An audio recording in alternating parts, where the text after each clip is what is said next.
Bismillahirrahmanirrahim. Assalamualaikum warahmatullahi wabarakatuh. Ya, sobat belajar semuanya, apa kabar? Semoga masih dalam keadaan sehat walafiat dan tetap semangat ya. Nah, pada kesempatan kali ini kita akan belajar bersama-sama tentang pola bilangan. Ini materi yang diajarkan di kelas 8. Meskipun demikian juga diajarkan kembali di SMA atau SMK. Nah, materi ini merupakan materi yang sangat penting sekali karena di soal-soal ujian, psikotes, atau CPNS, atau ujian masuk SMA, dan sebagainya, itu seringkali dikeluarkan ya tentang soal pola bilangan. Nah, mungkin kalian sudah pernah mengerjakan soal bilangan ketika psikotes. Dan lebih dari itu, pola bilangan ini mengajarkan kita, ya, menuntut kita untuk bisa memprediksi. Ini merupakan kemampuan yang sangat penting sekali di kehidupan ini, karena kehidupan ini pasti ada polanya, ya. Oke, ini merupakan part yang pertama. Bagian yang pertama ini kita akan membahas apa, yaitu yang pertama apa itu pola bilangan, kemudian istilah pada pola bilangan, jenis bilangan, menentukan suku ke N, dan soal-soal analisis ya, atau soal-soal pencari masalah. Nah, oke. Seperti apa ini kita lanjut saja. Yang pertama, apa itu sih pola bilangan? Ya, pola bilangan itu adalah susunan angka-angka yang membentuk pola tertentu. Ya, polanya tergantung nanti. Nah, di sini contohnya ada banyak sekali pola bilangan. Yang pertama pola bilangan ganjil. 1, 3, 5, 7 ya. 1, 3, 5, 7. Setelah ini apa? 9, kemudian 11 dan seterusnya. Jadi di situ ada polanya ya. Oke, kita lanjut lagi. Berikutnya ada pola bilang ganjil, ada pola bilang genap. Kalau ganjil 1, 3, 5, 7, 9, 11 dan seterusnya. Kalau genap 2, 4, 6, 8, 10, 12 dan seterusnya ya. Setelah itu ada pola bilangan persegi. Seperti apa? Nanti kita akan bahas. Kemudian pola bilangan persegi panjang, pola bilangan segitiga, ya. Oh, Pak, kok ada bangun-bangunnya ya? Nanti ada, kita bahas nanti ya. Berikutnya pola bilangan Fibonacci. Nah, ini adalah nama orang ya. Berikutnya pola bilangan Pascal, Pascal juga nama orang.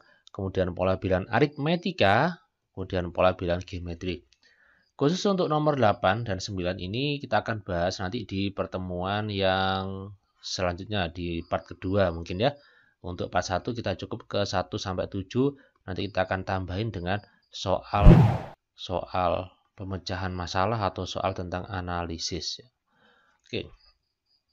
Kita lanjut saja berikutnya. Yang pertama, kita harus mengenal istilah pada pola bilangan. Nah, ini kita ada pola bilangan ganjil. Tadi kita sudah sempat menyinggung, yaitu 1, 3, 5, 7, 9. Nah, di sini, coba saya kasih warna yang lain. Di sini, ini disebut dengan U1 atau suku pertama. Ini U2. U apa? U itu urutan ya. Atau biasanya istilahnya adalah suku. U1 artinya suku pertama. Nah, di sini saya memberikan penamaan yang mudah urutan gitu ya. Urutan. U2 ya berarti urutan yang kedua atau suku kedua. Ya begitu ya. U2, U3 dan seterusnya. Nah, biasanya itu kadang itu berupa huruf UN. Nah, UN adalah suku ke N. N itu berapa ya? N ya dan seterusnya. Biasanya nggak diketahui bilangannya. Kalau diketahui kan U2, U3, U4 ya. Dan seterusnya sampai UN, suku ke N. Oke, ini ada pertanyaan. Kalau U1-nya sama dengan 1, ya kan? U1-nya 1 kan? U2-nya 3 kan ya?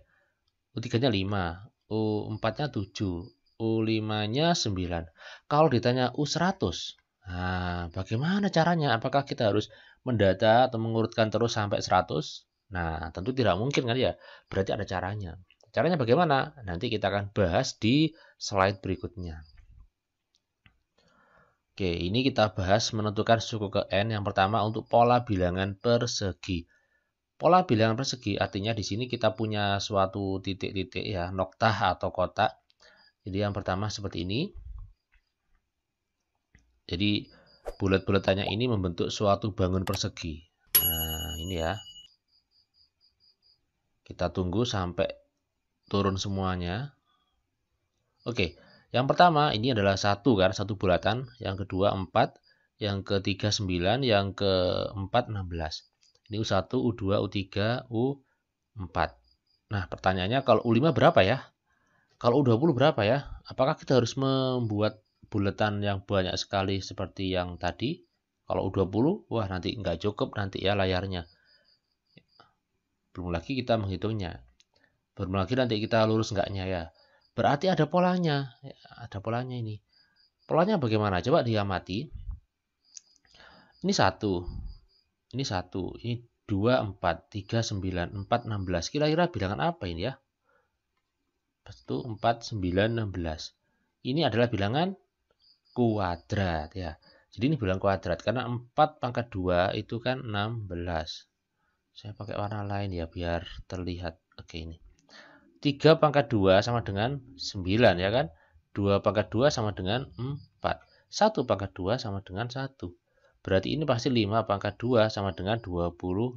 Oh berarti U5 sama dengan 25. Kalau U20 bagaimana? Ya kita tinggal kuadratkan aja. 20 kuadrat berapa? 400. Nah kalau misalkan U100 ya 100 pangkat 2 berapa? Gitu ya. Jadi kita tidak usah membuat titik-titik sebanyak yang ditanyakan itu. Nah, sekarang kita akan rumuskan suku ke n-nya. Jadi kalau angkanya kita ganti dengan n. Kalau angka 3, U3 3 pangkat 2 ya. U4 4 pangkat 2, U5 5 pangkat 2. Kalau UN, nah, bagaimana kalau UN? Ya berarti ya n pangkat 2 ya kan. Jadinya nah, ini yang di kotak warna merah ini adalah rumus suku ke n untuk pola bilangan persegi. Oke, ini yang pertama, semoga sudah dipahami. Oke, paham ya? Kita lanjut lagi di yang kedua, yaitu pola bilangan persegi panjang. Ada persegi, maka ada persegi panjang. Berarti nanti kita akan buat menjadi persegi panjang seperti ini. Oke, nah gini. Kita tunggu sampai buletannya turun ya. Tuh. Saya percepat aja. Oke.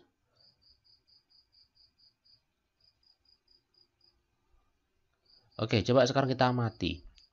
U1-nya berapa? U1-nya 2 kan ya, 2 buletan.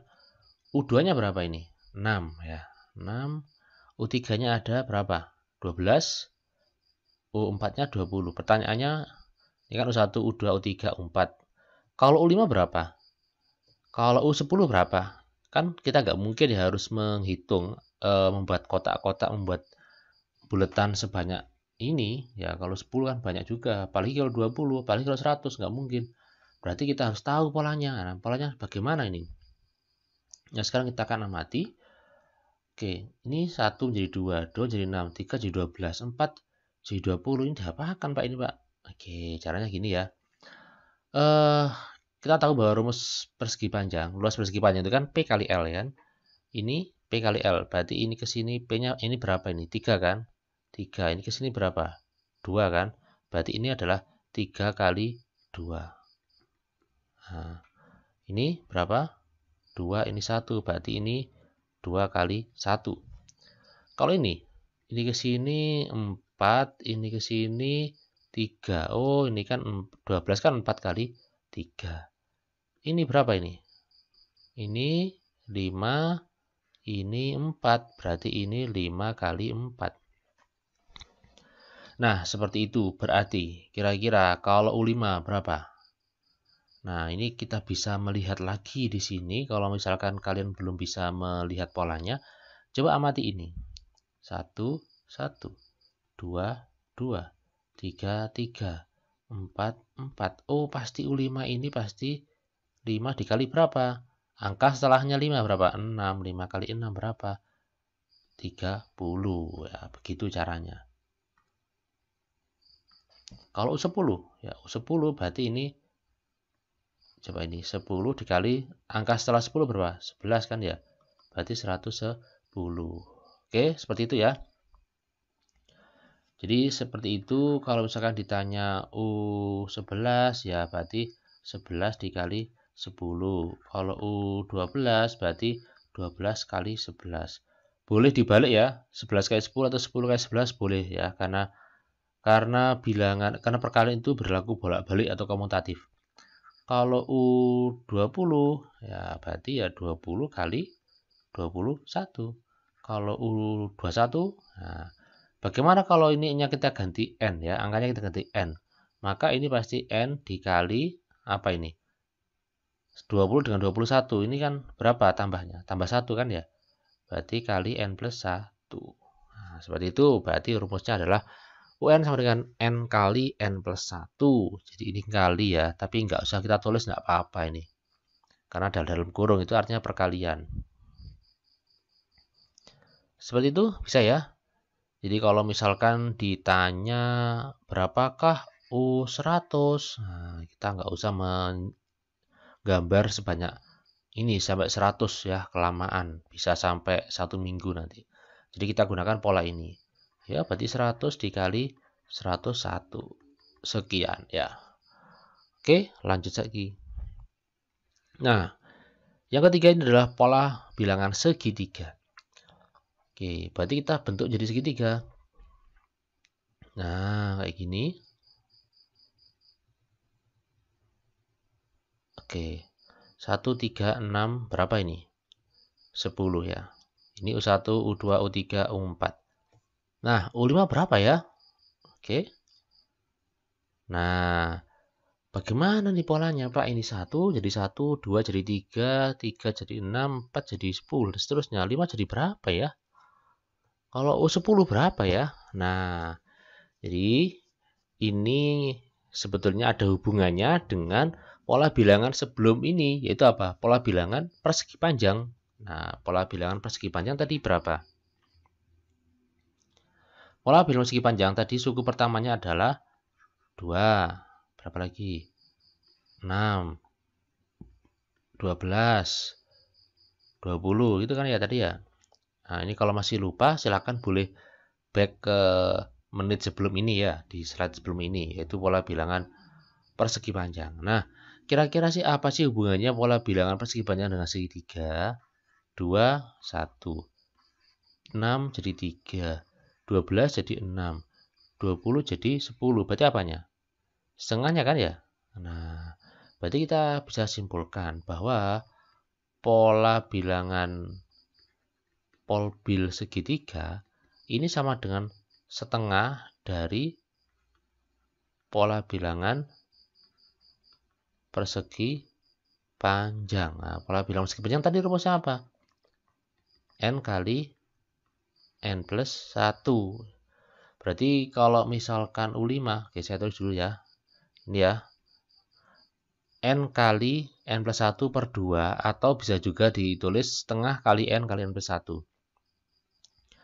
Kalau U5 berapa, Pak? Ya berarti ya, kita tulis saja 5 dikali 5 tambah 1 per 2 ya, ada per 2-nya.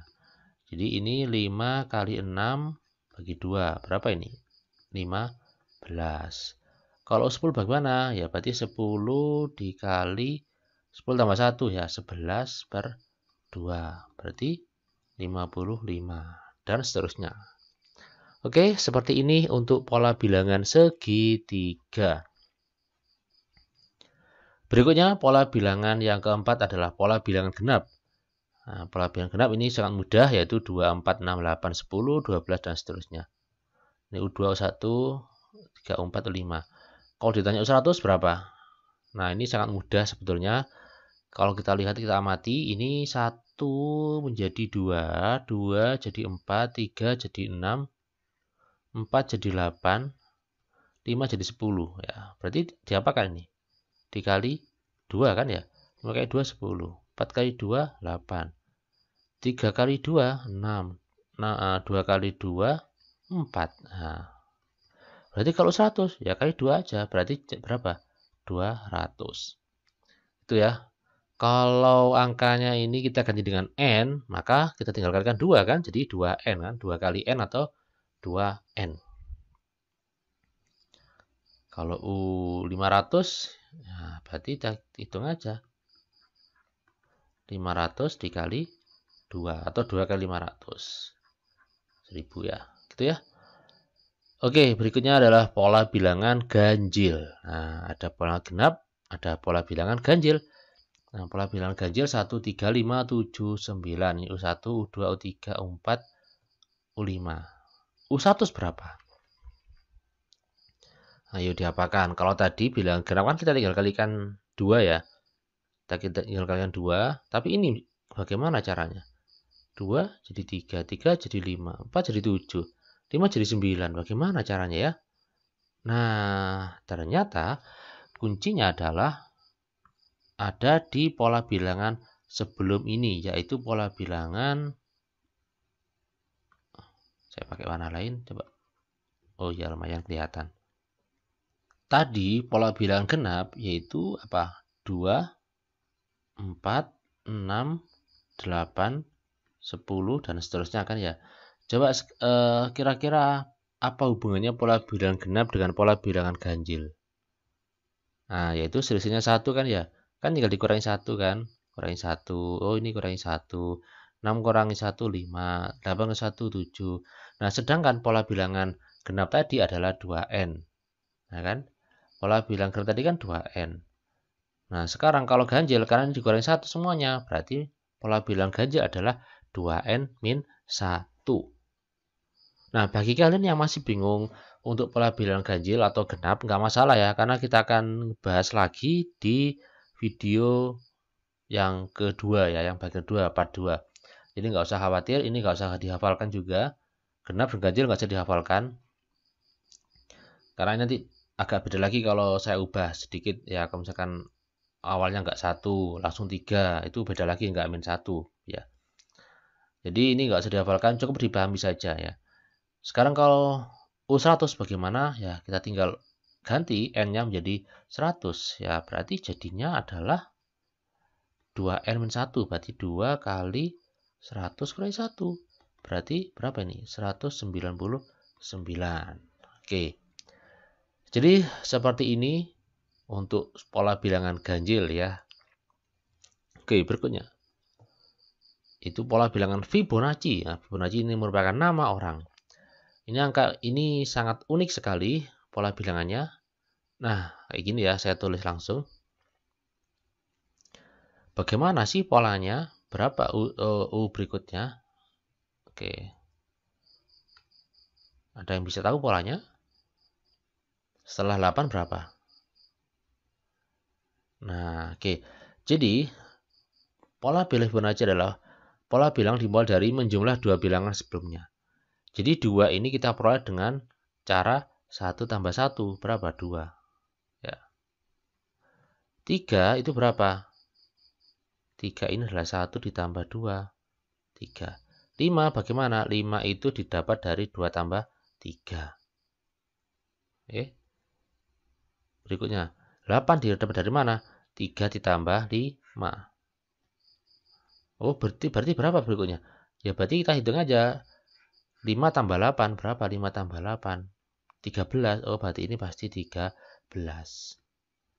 Nah, berikutnya berapa ini? Oke. Angka berikutnya berarti kita hitung aja.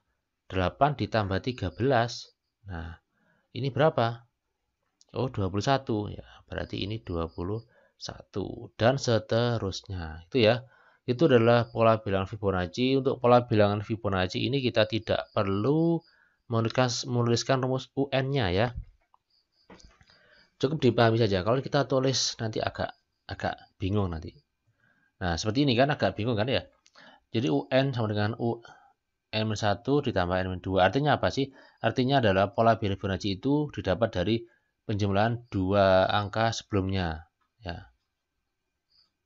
Agak bingung sebetulnya kalau ditulis seperti ini, cukup dipahami saja caranya. Oke. Berikutnya yaitu pola bilangan Pascal. Oke, pola bilangan Pascal ini juga nama orang ya, Pascal. Pola bilangan Pascal ini adalah pola bilangan terbentuk dari jumlah bilangan pada baris-baris segitiga Pascal. Mungkin di antara kalian sudah pernah dengar segitiga Pascal ya, yaitu ketika kalian belajar himpunan atau belajar materi aljabar, pangkat aljabar ya. Mungkin ada yang pernah dengar ini. Oke, segitiga Pascal ya, kita bicara segitiga Pascal dulu. Segitiga Pascal itu terbentuk seperti ini, jadi satu-satu, pinggirnya satu semuanya. Satu terus. Kemudian tengahnya ini kita dapatkan dengan cara menjumlahkan dua angka di atasnya. Ya, ini ditambah. 1 tambah 1 berapa? 2 kan? Nah, 2. Kemudian kita buat lagi pinggirnya 1. Kemudian atasnya kita jumlah 1 tambah 2 berapa? 3 kan ya? 1 tambah 2 berapa? 3. Maka ini ketemunya 3, 3. Lanjut lagi, pinggirnya 1, 1 ya. Akan terbentuk segitiga. Kemudian kita jumlahkan dua angka di atasnya ini. 1 tambah 3 berapa? 4. 3 tambah 3 berapa? 6. Ini 4. Berarti 1, 4, 6, 4, 1.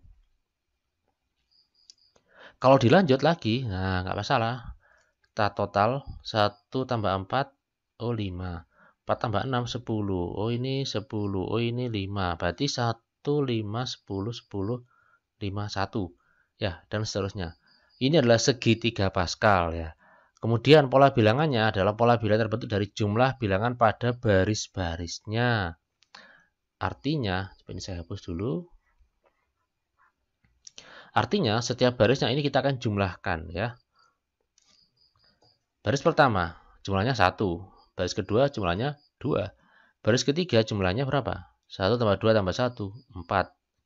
Baris keempat, jumlahnya adalah 1 tambah 3, 4. 4 tambah 3, 7, 7 1, 8.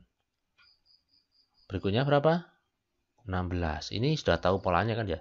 1, 2, 4, 8, 16. Ini 3, 2. Nah, sehingga pola bilangannya adalah 1, 2, 4, 8, 16, 3, 2, dan seterusnya. Ada yang tahu setelah 32 itu berapa? Oke, betul. Yaitu 64. Betul sekali. Nah, sekarang kita akan cari UN-nya ya. Sekarang coba perhatikan. Angka 1 ini sama aja dengan 2 pangkat 0 ya kan? Angka 2 itu sama aja dengan 2 pangkat 1. Kemudian 4 ini sama aja dengan 2 pangkat 2. 8 ini 2 pangkat 3. 16 2 pangkat 4. Ya, 32 itu 2 pangkat 5. Sehingga berarti kalau diminta menuliskan UN-nya, diperoleh UN sama dengan 2 pangkat N-1. Nah, jadi kalau pada baris ke-10 ya, kalau baris ke-10 berapa? Ya berarti 2 pangkat 9. Berapa? Ya hitung sendiri. Ya banyak sekali. Gitu ya. Jadi caranya seperti itu. 2 dipangkatkan dengan N-1. Nah, kalau N-nya 10 ya 10 kali 1. Kalau 7 ya 7 kali 1. Oke, ini adalah pola bilangan Pascal. Oke, berikutnya kita lanjut lagi. Nah, ini merupakan soal-soal pemecahan masalah. Jadi tergantung ya, biasanya di soal itu keluar dari berapa tadi? 7 jenis pola bilangan yang kita pelajari tadi ya. Karena harus menuntut kita untuk bisa menganalisis soal tersebut. Beda soal, beda cara, tapi intinya sama. Langsung saja soal yang pertama. Berikut ini adalah strip dengan 3 warna, merah, putih, biru, seperti gambar berikut. Pita tersebut diperpanjang dengan pola yang terbentuk. Ya, jadi polanya kan ini lambangnya ini di pitanya ini kan, nah kayak gini. Ini artinya dan seterusnya ya. Nah, sekarang bagaimana ya caranya? Oke, ini pertanyaannya adalah pada urutan yang ke-100, kira-kira warna pitanya itu warna pitanya itu apa? Warna pita bilangannya apa? Merahkah atau putihkah atau biru? Nah, apakah kita harus mengurutkan sampai 100? Ya, tentu tidak mungkin ya. Berarti ada caranya. Bagaimana ya untuk menganalisis ini kita perlu mendata dulu. Kita data ya untuk bilangan merah. Ini kan angkanya kan 0, 3, 6, 9 ya, selisih 3 semua kan ya, dan seterusnya. Kemudian untuk putih dimulai dari 1, 1, 4, 7 ya. 1, 4, 7 dan seterusnya. 10, 13 intinya selisihnya 3 semua. Oke, berikutnya yang biru 2, 5, 8, 11, 14 dan seterusnya. Nah, sekarang kita akan perhatikan. Ini tadi ada 3 warna kan ya. Sekarang coba dari ketiga pola ini kalau dibagi 3 jadi apa? Untuk yang merah, semua bilangnya habis dibagi dengan 3. Ya. Di sini saya mengambil angka 3 ini dari mana? Karena ada 3 pola, ada 3 variabel, ada 3 warna ya. Merah, putih, biru. Kalau nggak merah ya putih, kalau nggak putih ya biru. Makanya di sini kita ambilnya ada 3. Kalau putih, nah putih ini kalau kita bagi dengan 3 itu ternyata sisa 1. 4 bagi 3, 1. 7 bagi 3, sisa 1. 10 bagi 3, sisa 1. Ya. Sisanya ini yang ditanya, yang saya garis bawah adalah sisanya ya, bukan hasilnya ya. 1 bagi 3, ya sisa 1. Sekarang yang biru. 2, 5, 8, dan seterusnya. 5 bagi 3 berapa? Sisa berapa maksudnya? Sisa 2 kan? Oke. Jadi seperti itu. Nah, kalau kita tahu polanya seperti ini, berarti kalau untuk urutan yang ke 100. Nah, 100 itu kira-kira ada di urutan yang merah, putih, atau biru ya. Nah, bagaimana cara mencarinya? Ya kita hitung apakah dia habis bagi 3, apakah dia kalau dibagi 3 sisanya 1, apakah kalau dibagi 3 sisanya 2. 100 dibagi 3 sisa berapa? Habiskah atau sisa 1 atau sisa 2? Oke, itu ternyata hasilnya adalah sisa 1, ya kan? 100 bagi 3. Ya, kalau 99 kan 3 habis ya. 99 dibagi 3 habis. Tapi kalau 100 berarti sisa 1. Karena sisa 1 maka ketemunya adalah putih ya. Oke, gitu ya. Jadi seperti itu. Lanjut lagi. Nah, ini sekarang lampu. Sebuah lampu hias berubah warna dari hijau, kemudian kuning, lalu merah, dan seterusnya. Berubah setiap detik dengan pola yang sama. Nah, pertanyaannya adalah, warna lampu apakah yang menyala pada urutan yang ke-60? Nah, ini kita perlu mendata ya. Sama seperti yang tadi. Pertama tadi dimulai dari warna hijau. Berarti hijau dulu. Nah, pertama hijau. Detik kedua kuning, ketiga merah, detik keempat hijau lagi, nah, dan seterusnya. Nah, setelah kita data polanya seperti ini, kita akan mendata lagi. Untuk warna hijau, angkanya berapa aja? 1, 4, 7, 10, 13, dan seterusnya. Untuk lampu yang kuning, 2, ya ini ya, 2, 5, 8, dan seterusnya. Kemudian untuk yang merah, 3, 6, 9, 12, dan seterusnya. Nah, ini juga gitu. Sama seperti yang soal sebelumnya, karena ada 3 warna, ada 3 variabel, maka kita bagi dengan 3 ya. Coba dibagi dengan 3. Angka yang ada di hijau ini, ada 4, 7, 10, 13. Ambil 4 dah. 4 bagi 3 berapa? Sisa berapa? Sisa 1 kan? Semua bilangannya sisa 1 jika dibagi dengan 3. Semua 10 bagi 3, sisa 1. 13 bagi 3, sisa 1. Ya. Lanjut, yang kuning 5 bagi 3, oke, ini sisa 2 ya. Yang merah 0 ya, habis, sisa 0 atau habis. Nah, sekarang kalau urutan yang ke-60, ya sekarang 60 aja kita bagi 3. 60 bagi 3 bisa nggak? Habis nggak? Habis kan ya? Habis ya. Ini kan sisa 0 atau habis. Karena habis berarti dia masuk merah. Warnanya adalah nyala merah. Oke, ini adalah soal analisis ya, pencarian masalah. Kita lanjut lagi di soal yang berikutnya yang berbeda. Soal nomor 3, tentukan angka satuan pada bilangan 3 pangkat 100. Nah, ini kita tidak akan mungkin mencari angka 3 pangkat 100 ya. 3 pangkat 100 itu bukan 3 kali 100 ya. Bukan, ini salah, enggak seperti itu. 3 pangkat 100 itu artinya 3 kali 3 kali 3. Terus kali 3 lagi, terus sampai ini 100 kali. Bukan, nggak bisa kan, lama ya. Sampai 1 bulan deh kalau kita manual ini hitungnya. Dan ini nggak mungkin ya kita data, pasti ada polanya. Ini ditanya apa sih? Angka satuan. Nah, untuk mencari polanya kita perlu mendata. Kita data dulu seperti ini. Coba ya, 3 pangkat 1 berapa? 3 kan? 3 pangkat 2, 9. 3 pangkat 3, 27. 3 pangkat 4, 81. 3 pangkat 5, berarti kan kali 3 ya. Ini kan kali 3. 3, ini kali 3, dan seterusnya. Sekarang coba amati satuannya. Satuan itu satu angka yang terakhir ya. 3 satuan. Ini satuannya 7. Ini 1, ini 3, ini 9, 7, dan seterusnya. Nah, ternyata kalau kita amati polanya, angkanya berulang. 3, 9, 7, 1. Lanjut lagi 3, 9, 7, kemudian lagi 1. 3, 9, 7, 1, dan seterusnya. Jadi polanya berulang sebanyak 4 kali. Atau kalau kita data angka satuan 3, ya ada 4 ya. Ada 4 variabel, ada 4 angka yang berbeda satuannya. Kalau nggak 3 ya 9, kalau nggak 9 ya 7, kalau nggak 9, 7 ya 1. Ada 4 pilihan. Kalau tadi ada 3 pilihan ya. Sekarang kita data ya. Untuk angka satuan yang ketiga ini urutannya adalah yang pertama. Ini urutan pertama ya. Kemudian urutan ke 5. Selisihnya selalu 4. Berarti ini pasti kembali lagi ke 9. Lanjut lagi ke 13 dan seterusnya.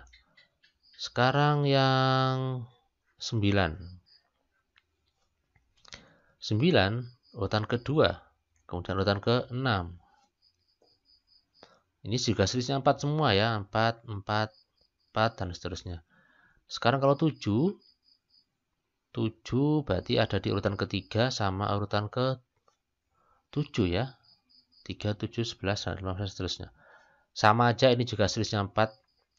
Kemudian kalau 1, oke, 1 ini pasti 1, berarti urutan ke-4 sama urutan ke-8 ya.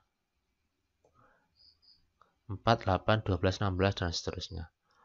Nah, sekarang karena ada 4 pilihan, maka kita akan bagi dengan 4. Kalau tadi kan kita bagi dengan 3, sekarang bagi dengan 4. Coba kita akan bagi dengan 4 angka-angkanya di sini. Yang ketiga, 5 bagi 4 habis apa enggak? Enggak bisa habis ya. Sisa berapa? Sisa 1. Semua bilangnya sisa 1 jika dibagi dengan 4. 9 juga demikian. Bagi 4, ya sisa 1. Oke, lanjut. Angka 9. 2, 6, 10, 14. Kalau dibagi 4. 6 bagi 4 berapa?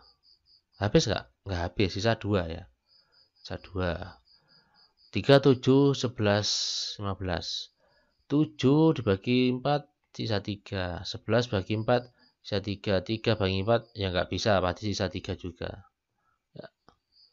Kalau angka satunya 1, 4, 8, 12, 16. Oke, ini 4 bagi 4 ya habis ya. 8 bagi 4 ya habis. Oke, habis ya, atau sisanya 0. Nah, pertanyaannya berarti sekarang 3 pangkat 100.